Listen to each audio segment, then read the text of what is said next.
Hi, good afternoon everyone, and thank you for joining today's webinar presentation, Making Administration Easy with Office 365 with PowerShell, presented by Robert Crane. I just want to take a couple minutes to thank you for joining us on a later start time, and just to go over a couple of housekeeping items. To start, the session will be recorded, and we'll get you a replay link within 24 hours of this presentation. Also, if you have any questions for Robert, please feel free to use the question feature to ask them, and don't be shy, he's very friendly. Also, if you're in the Denver area, please remember we're going to be holding our Emerging Technology Tour stop on May 16th at the University of Denver, and we look forward to seeing you all there. So without further ado, I'll pass it over to Robert Crane, who's joining us today from Australia. How are you today, Robert? Very well, thank you. Thanks for the introduction, and welcome everybody to this webinar on Office 365 and PowerShell. For those of you who don't know who I am, my name is Robert Crane. I work in my own business consultancy here in Sydney, Australia. You can find out more information about me at www.ciaops.com. I'm also an Office 365 MVP. I come from a background of working with small business server, but have moved the majority of my business to working with the cloud technologies. So what are we going to cover today? So what I've aimed at covering in the time that we've got is to just have a look at some PowerShell basics, to cover off some advantages of PowerShell and how to configure it, especially for Office 365 access. I'll show you then how to connect to Office 365 so that you can access the services via PowerShell, and then we'll run over a few helpful commands that I've come across. So to get the ball rolling, let's start talking about PowerShell. So PowerShell at its core is simply a scripting language. So it's like the good old DOS batch files that used to probably operate many, many years ago. What I'm finding, however, is a lot of IT professionals have shied away from getting involved in PowerShell because they believe it's too difficult or they have to be a programmer. And that, I think, is a big disadvantage to that IT professional. PowerShell gives you that ability to obviously create all that commands and put them together simply and quickly, and importantly allow you to reuse them. Now, one of the important things to remember about PowerShell is that it's included with most Windows operating systems. So all modern server operating systems come with PowerShell, and most modern desktop systems come with PowerShell. So Microsoft's built this into the core of its products to allow easy management. And what you'll find these days is that a lot of the commands that you run from a graphical user interface or that you run from things like System Center basically shell out and they run PowerShell. So even behind the scenes, Microsoft is using PowerShell to be able to achieve its management goals. Another thing to remember is that PowerShell is a continually improving product, so that with each update and each iteration we're seeing more and more commands that are available to you to control the Windows machines. This is really handy because a lot of it these days you cannot necessarily get to via a graphical user interface.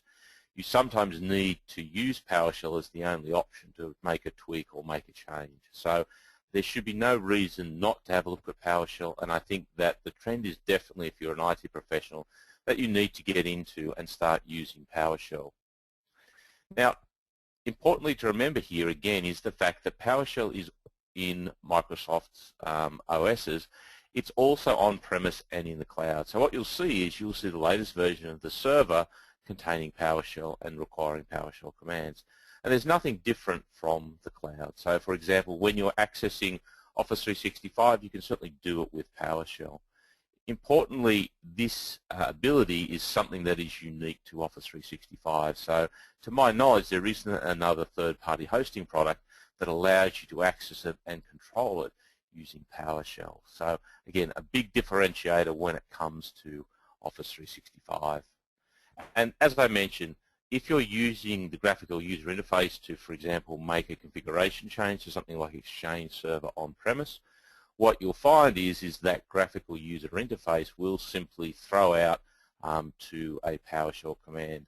In many cases, you'll actually see it as the very last step in the execution process in the graphical user interface, that it will show you the PowerShell script that it is going to execute. So behind the scenes, even with the graphical interface, we're moving towards a world where PowerShell is becoming the standard. Now, PowerShell again is a scripting language, and basically what we see is the way it's composed is it's normally something like command-parameters. So if you want to, for example, retrieve some information or, for example, poll some sort of setting, it's usually a get command. So get something and then the parameters.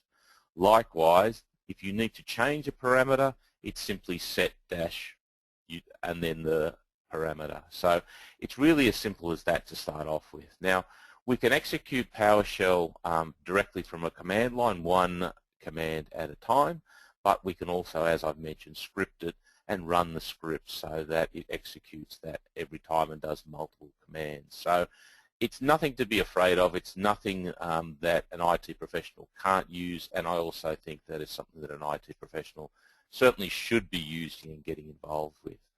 So the question is why would you use PowerShell over something like your graphical user interface? Well, the very first reason is that it's fast. Because it's a stripped-down interface, you don't have to log in with the password. You don't have to navigate through a set of commands or screens to get to that setting that you want. Again, it gives you that speed of execution, and this is very, very more obvious when you start to do multiple commands or when you've got to work on lots and lots of objects. So, for example, if you need to go in and you need to reset the passwords on 50 or 60 users, that can be very onerous when you're using the graphical user interface. However, if you're using PowerShell, you can get a script, and because it's a programming language, you can loop through that script and execute that a number of times. So that's going to save you time and money. So I think the very first thing to remember is that PowerShell will give you the ability to execute the commands to complete the administration that you need to do much faster. Now that obviously equates to time saving. So in an IT management perspective, we're looking to obviously minimize our costs and manage our customer systems quicker and better. So any time that we can save time and get the same sort of results is going to be a bonus for our business. So importantly, PowerShell generally allows you to do things much quicker and much more consistently. So once you have that script, once you have that working, as we know here, you can easily apply that over and over and over again. So once you've got a script, for example, to create a new user, once you've got a script to reset passwords, once you've got a script to set rights on a mailbox, you can run that again and again, and you can change the parameters to suit the client that you're logging in, and that's all you need to change. So therefore, once you've got your script correct, you know it executes as desired. A small change can then allow you to apply it to any other system quickly and easily. Now, importantly, the advantage of PowerShell is we can start to combine commands together. So, for example, if you have to provision a user in Office 365, normally what you need to do is you need to create that user, assign them a password, give them a license, maybe change their rights and do things like that. Now, if you've got an onboarding process, again, if you can combine that all into a number of fixed commands that you run every time, you can then convert that into a script so that when a new user comes on board, you can simply execute that script to get the same result as before. Likewise, where I've seen it used quite effectively also is when when an employee leaves the business. So when an employee leaves the business, there's a certain process that generally needs to be followed. Maybe their login has to be disabled, their mailbox has to be archived, their password changed, things like that. So again, doing that in a consistent manner quickly and easily is something that you can take advantage of when you're using PowerShell. And as I've mentioned before, the importance of PowerShell is that it runs with all Microsoft products. So getting in and learning a bit about PowerShell, no matter where you learn it and how you use it, you're going to find that it translates to all current Microsoft products. So this means if you want to manage your Windows 8 desktops better, if you want to manage Windows servers for a client, you can certainly do that. So there's no disadvantage to focusing or starting to learn PowerShell via Office 365. It's going to give you the advantage that it will translate across all the Microsoft products in a very similar way. And as I mentioned, there are no real equivalents for other hosted platforms. So this means that if you're using other hosted platforms, maybe from Intermedia or those sort of providers, I'm pretty sure that they don't provide PowerShell access to their back end. So this is one of the big advantages that Microsoft brings with the Office 365 product. And what we're seeing is a continuing rollout and access of Office 365 PowerShell, meaning that you can access more and more of the services, you can access more and more of the commands, which means that you've got better control and you can also much quicker. So with that brief introduction, let's get into showing you how to actually get up and running with Office 365 PowerShell. So what we'll need to do firstly is we'll need to install the Microsoft Online Services Sign-In Assistant. Again, this is a piece of software that you normally install when it comes to working on desktop machines. But what that does in the background is when you install that, that actually creates and commences a service, as you can see here, that will be running in the background. Okay, so the very first piece of software that you need to install on a machine that you're going to use PowerShell to connect to Office 365 will be a Microsoft Online Services Sign-In Assistant. And I'll have the links to all these software in the resources slide towards the end of the deck here, so don't worry about having to look those up immediately. Now, once I've got that on my system, the next thing I need to then install is the Windows Azure Active Directory module for Windows PowerShell. Now, what this basically means is this is a special PowerShell add-on that gives you the ability to access the Windows Azure Active Directory module. So the way that Office 365 handles its identity in the cloud is using Windows Azure Active Directory. So this module here will allow you to gain access to that quickly and easily.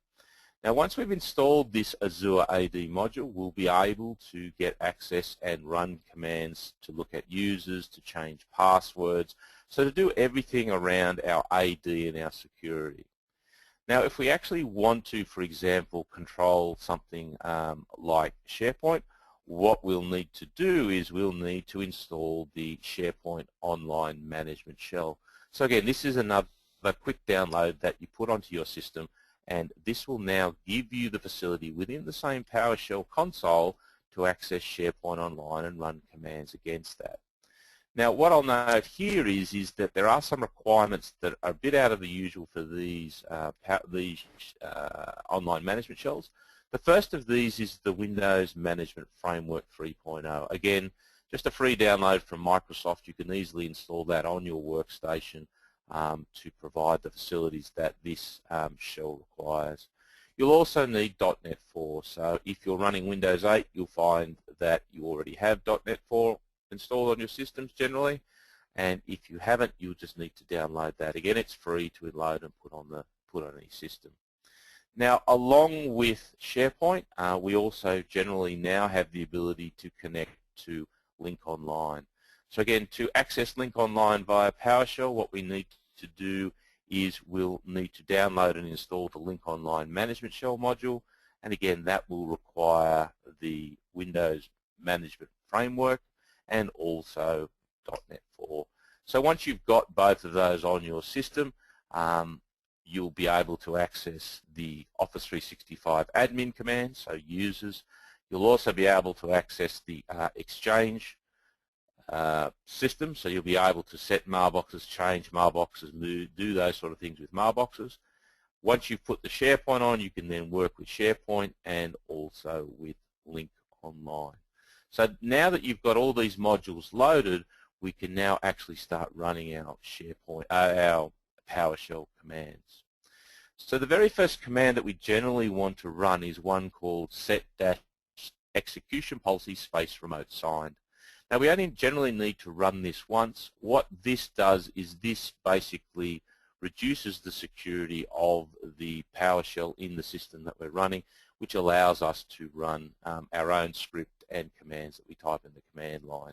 So as you can appreciate, that security is paramount these days when it comes to working with IT systems, and that can make accessing them and managing them a little bit cumbersome. So the easiest way to do that is to scale down that security requirement so you can obviously create and run the scripts you want. Now, you can also, obviously, if you want to maintain that security, you can go in there and make sure that that's as high as possible. But beware that when you do that, you may need to look at doing things like certifying your scripts so that they do run at the higher security level. So we only need to run this execution policy once. That'll set it for our system. We can obviously change it back if we need it, but we generally only need to run this once. Now, once we run that, the next thing that we need to run is we need to type at the command line to import -module space ms online. So the way PowerShell works in general is that it gives us a base to work on, and then it needs to load in modules, PowerShell modules, so they can be used within that session. So what we're doing here is we're basically taking the standard Microsoft Online PowerShell commands that are in a module that we have installed on our system, and we're importing them into the current system so that we can execute them from the command line or via a script. So we need to run that every time we open up a PowerShell and we want to access the Office 365 commands.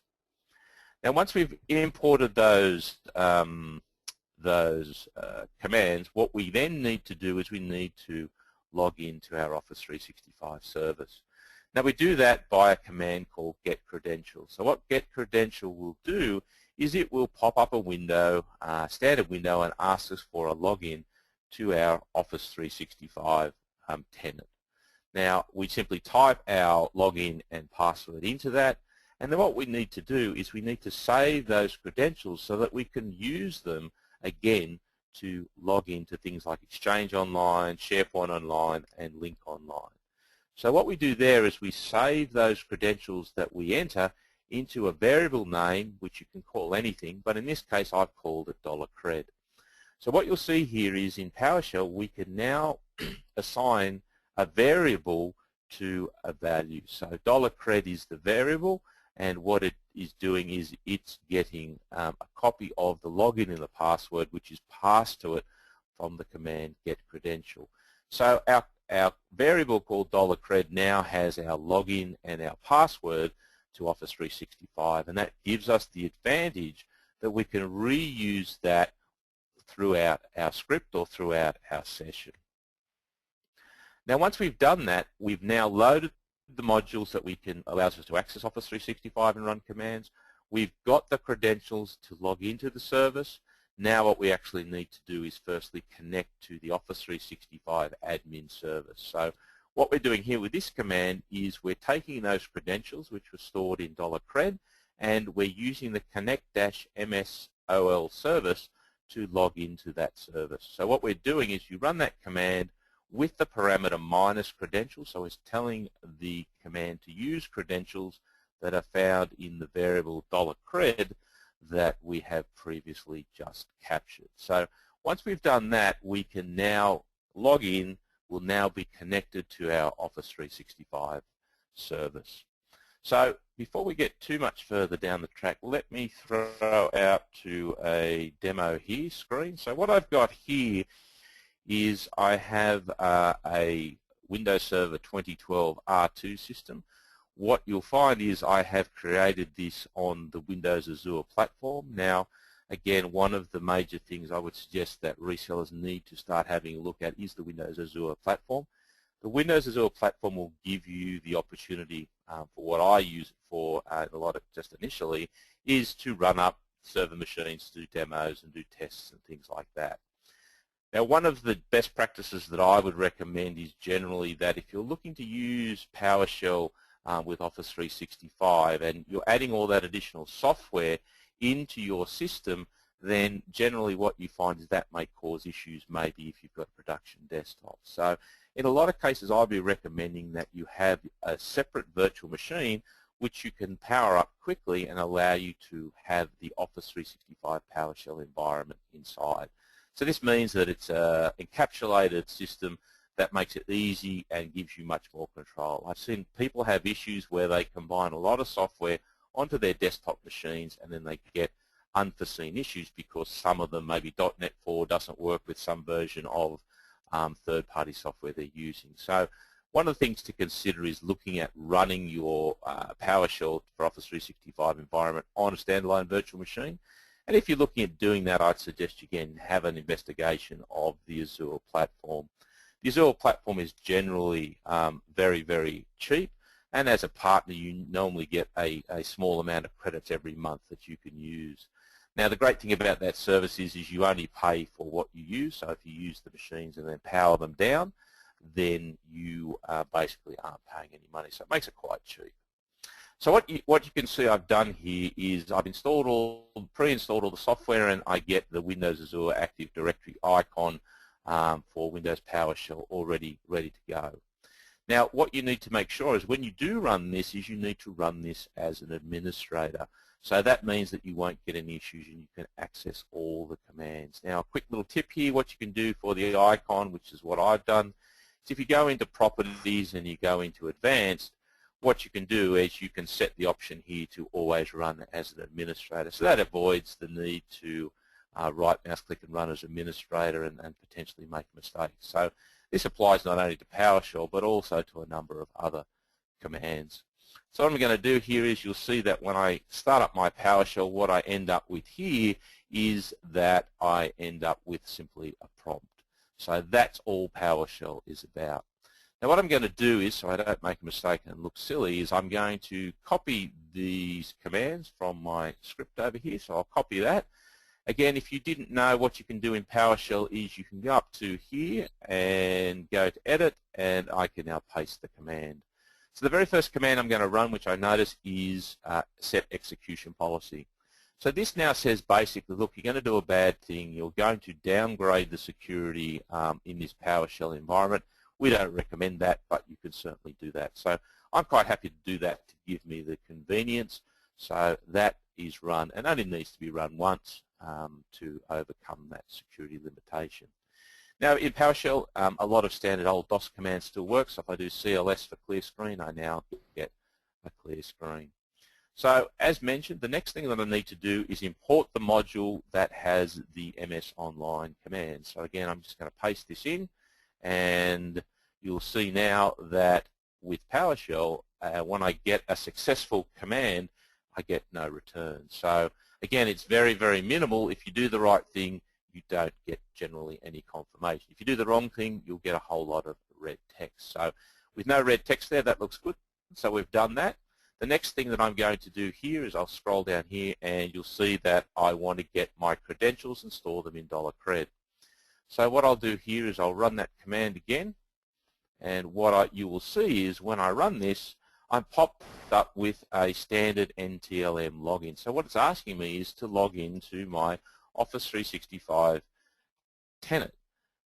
So what I need to do here is just concentrate on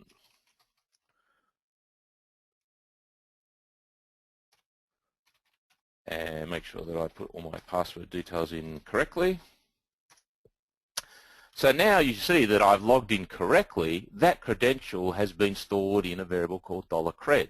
But again, I get no confirmation that everything's good apart from the next prompt.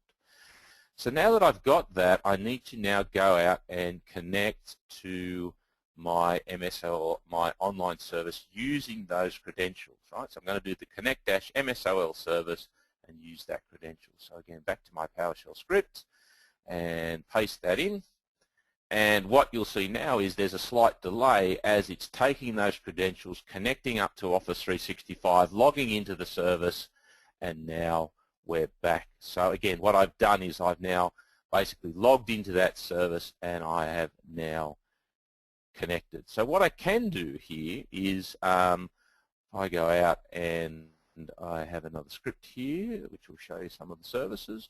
So this first command here called get MSOL user will allow me to look at my users. Okay, so if I run that, what that's going to do is it's going to go out and basically breaking down this command, it will get my MS Online user, so it'll get all my users in my tenant. The vertical line is called a pipe, so what it will do, it will take the output of that MSOL user command and it will pipe that into this command here, format table, user principal name, password never expires. So what this is saying is take all the information about all my users that you recover and basically filter it, so format the table so it only displays the user principal name and the password never expires. So here I have user principal name and my password never expires. So you can see that I have a number of users on my tenant whose password does expire and others who do. So again, what you can do with things like PowerShell is I can, for example, take the output of one command and pipe it into the input of another to reduce the information. So again, if I, for example, just get rid of that format table, let's have a look at what the get MSOL returns. So as you can see, by default, it's going to return user principal name, display name, and whether the user is licensed. So then I can pipe that through a format table that will display the columns that I request. So now, with those few simple commands, we can now start accessing users, assigning licenses, doing all the basic things around our users. But as yet, we can't connect to Office 365 Exchange, SharePoint, or Link. So what we'll do is, let me just go back to the slides here. Okay, so what we now need to do is we now need to, for example, to connect to Exchange Online. So we've connected to Office 365. What we need to do is we need to connect to our Exchange Online to allow us to administer our mailboxes and things like that. Now, unfortunately, the command to connect to Exchange is a little bit convoluted. We have to basically create a new session variable, and we need to run this rather large command here. So it creates a new session. It connects up to Microsoft Exchange with a number of set URLs. Again, you'll see that it uses the credential $cred that we've saved before, and it uses the authentication. Now, the good thing about this is that what it is that it only requires to be run once, and it's always the same. So once you put it in the script and run it, you'll never need to modify the line again. Now, once we've got that line, the last thing we need to do to connect to Exchange Online is we need to import that session we've just created so that we can start using those commands and connect to Exchange Online. Okay, so once we've connected to Exchange Online, we obviously want to connect to SharePoint Online, a very similar concept. But what we need to do is we need to import the module that allows us to run SharePoint commands. So we've imported the module that does MS Online commands for our users, but we now need to do the same for SharePoint. So somewhere in our script we need to import the module to do that, and then we need to connect to the SharePoint Online service minus using the parameter URL. Now, important to notice here that there is a variable. So when you specify connection to SharePoint Online, what you'll need to do is you'll need to go in there and put in your own tenant and make sure it's -admin. So in my case, the tenant name is CIAOps 365E1. I need to put that in there, -admin.sharepoint.com, use that credential, and then connect up. So once I've imported the module, I connect it to my SharePoint Online, I can now start running my SharePoint commands, PowerShell commands against that. Now, the final service that we need to connect to here is obviously Link Online. So again, very similar to SharePoint. What I need to do is I need to import the module Link Online Connector. Again, you'll notice that Microsoft chooses not to keep the names consistent. It is a bit difficult to find, and that's why I think so many people have struggled with a connection to PowerShell and Office 365. There's a bit of inconsistency between the teams. Anyway, once you import that module to load the commands, you then basically set up another session variable where you create the new session for your link service using, again, the credential you've saved. You then import that session, and again, that will give you connection to Link Online through Office 365. So with that said, let's pop out back to here and basically let's close that window. Now, this script that I've got over here, basically you'll see is what I've taken is I've taken this script and I've taken all the commands that we've talked about, so the importing module for the MS Online, the importing module for SharePoint Online, the import module for the link connector, getting the credentials, and then I'm then connecting to my tenant, so I'm connected to my specific tenant, so CIOps 365 E1-admin, and then I'm connecting to link, and then I'm also connecting to Exchange. So I've put this all in a script to make it much easier, and as you've seen, being able to copy and paste. But now what I can do is if I run this again, I can actually simply run this script. So if I go into scripts, which is where I save the directory, you'll see that I can specify the full script, which is this one over here. So what I need to do now is simply execute that, and you'll see that it goes through the same process. Let me just log in while I concentrate doing this. It will then log in, and you'll see in the background what it will do is you'll see it now connect up to MS Online, you'll see it connect to SharePoint, you'll see it connect to Link Online. So all I've had to do basically is just put in a login and a password. Now if you want to, you can certainly automate that process as well. PowerShell will allow you to capture credentials on the command line, so you don't even have to type in those commands if you don't want. So here you can see it's loading up the modules for Exchange Online.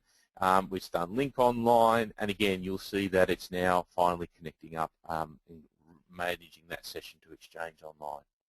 So again, very, very easy to dump this all into a script. Once it's in a script, I can simply run this every single time, put in a new tenant name or a customer's tenant name, and I'm always connected. I know it always works. And having this in a virtual environment also means that I can make sure that this environment's always operational and not affected by some software I may have installed that I inadvertently don't know is causing problems. So again, highly recommend looking at a virtual environment to achieve these sort of things to keep it nice and clean. But now that I've got my connection, so you see there are no errors there, so that script is now run, I can now put that away and I can use that script anytime I need to connect to Office 365.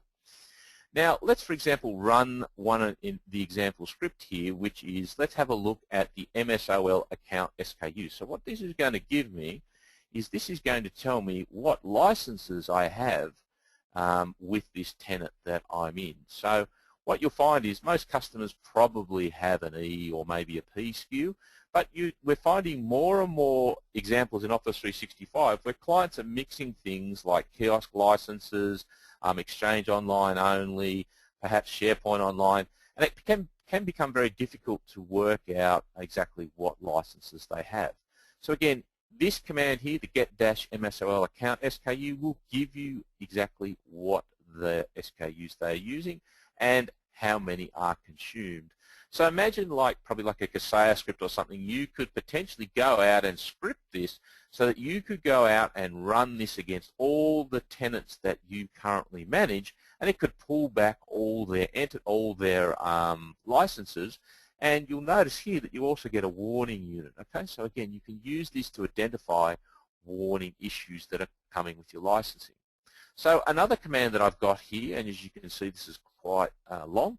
One of the commands that I recommend that people do run first off is that when you, by default, Exchange Online basically only has a 14-day item for deleted items. So what happens, what you find is so many users, well, a large percentage of users that I deal with, seem to think that their deleted items is used as a filing and an archiving system. So unfortunately, in Office 365, being an enterprise level product, what you'll find is that after 14 days by default, those, excuse me, let me just try this again. So if I copy that, and why won't that paste? Edit, paste, no, that's interesting. Okay, so let me try, because I've got my cursor. Okay, so let me try that again. So yeah, you'll find that they use that as their recycle bin, okay, which is not what you want to achieve. So in this case, what this command hopefully should do, once I can get it to paste in, there we go. Basically what it'll do is it'll go through and get every mailbox, okay, so it'll work through all the mailboxes that you've got. It will then set the mailbox single item recoverable. So that means the deleted items basically to true, and then retain deleted items for 30 days. So what that's doing is it's pushing the maximum retention for deleted items out to a maximum of 30 days from 14. So that means that you can recover items, or users can recover items in their mailbox up to 30 days. So again, a standard command I'd certainly recommend that you run against all mailboxes when you do create a tenant. So if we run that now, what you'll see is in a minute, once it goes out and connects and does what it needs to do, it'll come back and should give me a list of all the mailboxes and any of the changes that have been made to that mailbox. So I've already run this for my tenant, so again, something I'd certainly recommend that you have a look at. So worthwhile running. Now, the other ones, some of the other ones we can run here is if you want to, you can run a command that gets the mailbox, pipes it through another command called Mailbox Statistics, and then gives you a table of whether those mailboxes are archived or they're not. So again, a really handy command to get an idea of exactly who's using what, whether the mailbox is set to archiving and all that sort of stuff. So, okay, so again, it's going through here. You'll find that there are no settings currently on my mailbox here called Barry Jones. It'll take a little while, obviously, to move through all the mailbox. So it's going through all the mailboxes. Anything in yellow in PowerShell is basically just a warning. Okay, so it's just telling me to take note of that. So now you see that, for example, it completed that command successfully on the mailbox Martin Shaw. So now that the deleted items for this user is now blown out to 30 days. Now, obviously, when I create a new user, that'll pick up the defaults again, and I need to run that script. And this is where the benefits of PowerShell come in. I can rerun this as many times as I need to, quickly and easily, and know that I'm always going to get that same result. So again, a great way to have consistent management. So let's try putting that Mailbox Statistics command in and see what we get. So again, it's going to get all our mailboxes, pipe it through a command called Mailbox Statistics, and then it's going to basically format the output of that result to give us an idea of how our mailboxes are configured. So again, here we go, going through our mailboxes. I get a warning that one of my users, which is the Discovery mailbox, hasn't been used. And what you'll see here is now I get a display name of all my users, whether they're set up for their archive mailbox. Now, because I've got an E3 SKU, I have the ability to enable archiving for these mailboxes, litigation hold, for example. And you'll see I also get the item count. So now I can see how many items are actually in these mailboxes, and I can see how much space they're chewing up.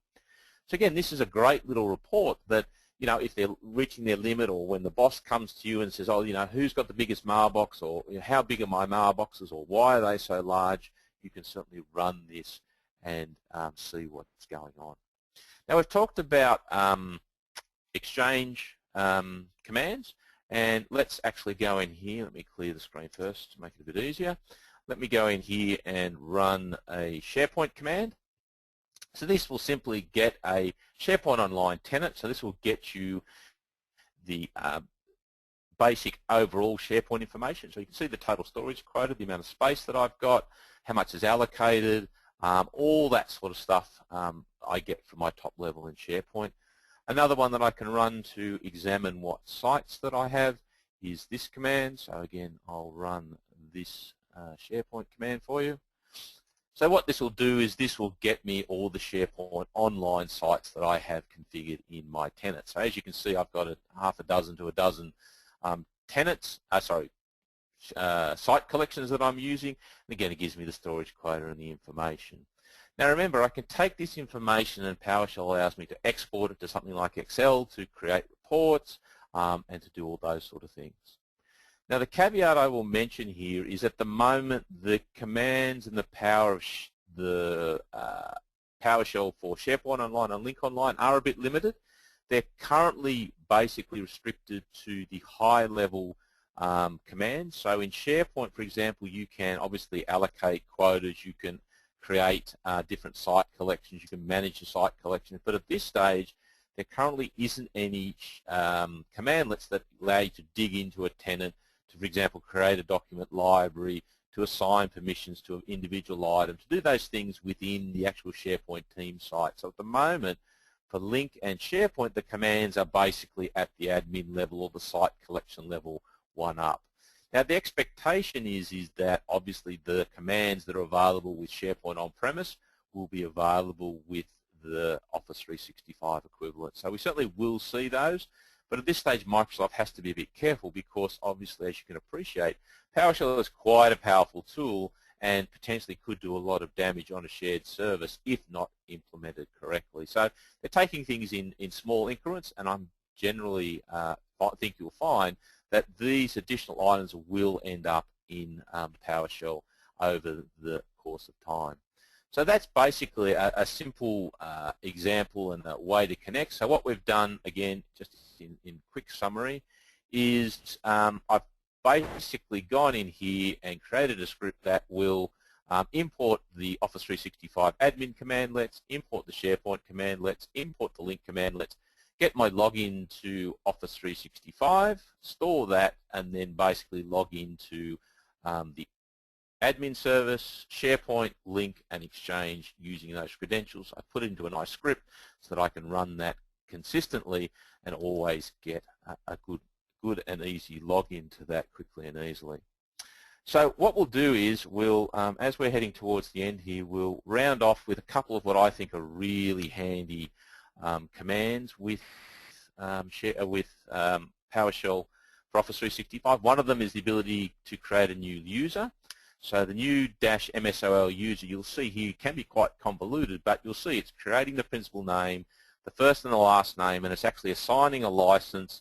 It's also got the ability to have different license options. So if I want to turn some of these features of the enterprise license off, I do that using this facility, and I can set my location. Now, what you could do is, again, you could set up a script that could actually import from a spreadsheet. So you could put all the users' first and last name in different fields, and PowerShell could then pull in that information directly from Excel. So what that means is you could write a script that needs no changing at all. All it does is read a Excel spreadsheet, which you could then modify, and you know you're going to get a consistent result. So again, creating users, nice and easy, nice and consistent, always done the same way. You're not missing out something that may have slipped between the gap. Recommend you have a look at is you can change a shared change to a shared mailbox. So I can take a user's mailbox and I can convert it to a shared mailbox. Now, why is that handy? Well, what a lot of times we find is when a user leaves a business, obviously their login has to be disabled or removed, but the information in their mailbox needs to be retained and used by other staff. Now, this is the easiest way to do this is we can convert their mailbox into a shared mailbox, because the big advantage with shared mailboxes is that in Office 365 there's no cost for a shared mailbox. You can have as many as you want. Now, some people will note that there is a limit on shared mailboxes, currently 10 gigs, but what you may not know is that you can actually store more information than the limit in a shared mailbox. It's just that when it exceeds that limit, you can't send from it. So you can certainly use it as a free archiving system. So that's where this command can be very handy to convert a user's mailbox into a shared mailbox and use as a free archiving option. Now, of course, one of the things you might need to do is to set a password. So here with PowerShell, we can set a specific password for a user. Now, this is really handy because when you're doing a run-up, you're probably there on a weekend, you're working on multiple machines, you probably set the standard or set the password for each user so you know what it is and when you're configuring it.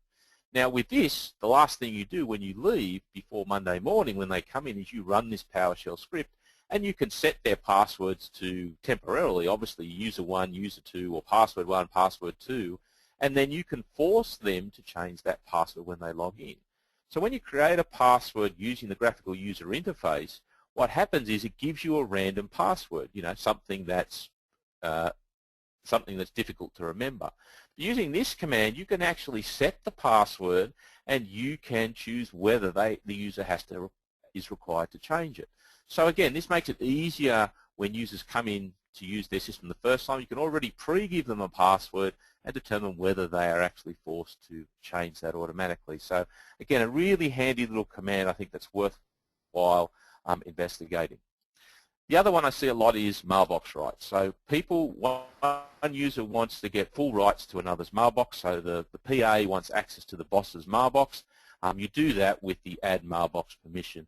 You specify the identity of the source, the identity of the destination, and basically you just say full access to all of that mailbox. So that means that user can then go into their OA or their Outlook, attach to that mailbox and see what the contents are, set calendar items and do that sort of thing. So again, doing this using PowerShell is fairly easy, fairly simple. Again, once you get the command worked out nice and easy. So what we've done here, I have given you a demo of a couple of those scripts. So we'll move on there because some of those are a little bit involved. So we're drawing to the end here, so I'll give you a quick summary. So my credo is there are two answers to every problem in life, no matter what it is. If you're a consumer, the answer to your problem is always SharePoint. If you're an IT professional, the answer to your problem is PowerShell. Okay, so people come to me and say, oh, I need to do this, this, and this. Are you a user? Are you an IT professional or a consumer? If you're a consumer, I'll tell you SharePoint. If you're an IT professional, I will tell you PowerShell. So what I'm saying there in essence is if you aren't into PowerShell, if you haven't had a look at it, take the opportunity to get in there and have a look at PowerShell. It's not difficult, a little bit of setup, but it certainly pays dividends. Because the reason is it's a fast way to manage most Microsoft products these days. You know, if you want to do stuff really quickly in Microsoft, you want to do it consistently, the graphical user interface isn't the way to do it for an IT professional. The way to do it is through PowerShell. And the big reason is, the big advantage it gives you is the ability to reuse the script, to rerun those, to rehash those, to reutilize that and build on that. So you can start with a very simple script that does the login like I did. Then maybe you've got another script which creates a user, or another one which changes the rights, or sets the password, or does a password reset, and maybe writes a log file out to Excel or to a text file to tell you and provide you an audit trail. So again, start with something small, build on the scripts, and you know what? The most powerful function that you can learn as a PowerShell programmer is copy and paste.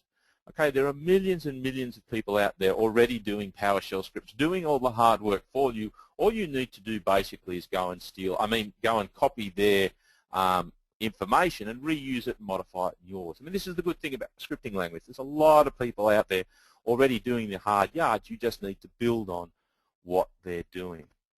And the final thing I'll mention here is don't overlook the fact that the functionality will increase. There may be some limitations at the moment, but down the track, PowerShell will become the power tool, the tool to use to work with anything, especially online. Think of the complexity of Yammer, SharePoint, all these things that basically are enterprise-level products.